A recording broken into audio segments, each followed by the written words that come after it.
117 दिवसांच्या ऐतिहासिक संघर्षाला अखेर मोठे यश. समग्र शिक्षा कर्मचाऱ्यांच्या सेवा कायमीचा मार्ग मोकळा. मंत्रिमंडळाची महत्त्वपूर्ण मंजुरी. समग्र शिक्षा कंत्राटी कर्मचारी संघर्ष समितीच्या 117 दिवसांच्या ऐतिहासिक आंदोलनाला अखेर मोठे यश मिळाले आहे.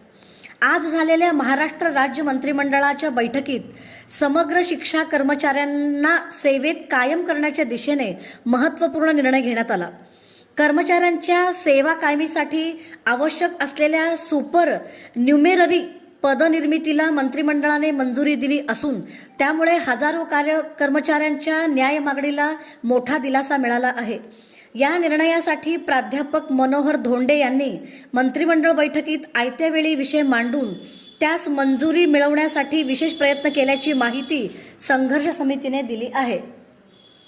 समग्र शिक्षा कंत्राटी कर्मचारी संघर्ष समितीच्या वतीने 9 मार्च 2026 पासून मुंबईतील आझाद मैदान येथे सुरू असलेल्या आंदोलनाला आज 117 दिवस पूर्ण झाले असून या ऐतिहासिक संघर्षाचे हे मोठे यश मानले जात आहे.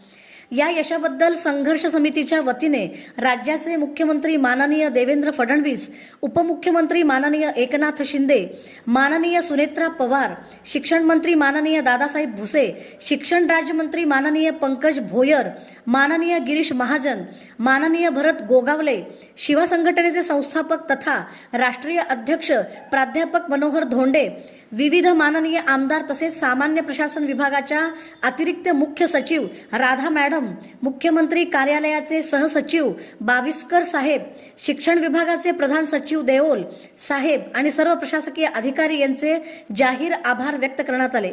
117 दिवसांचा संघर्ष अखेर यशस्वी. समग्र शिक्षा कर्मचाऱ्यांच्या न्यायाच्या लढ्याला आज ऐतिहासिक विजय मिळाला आहे.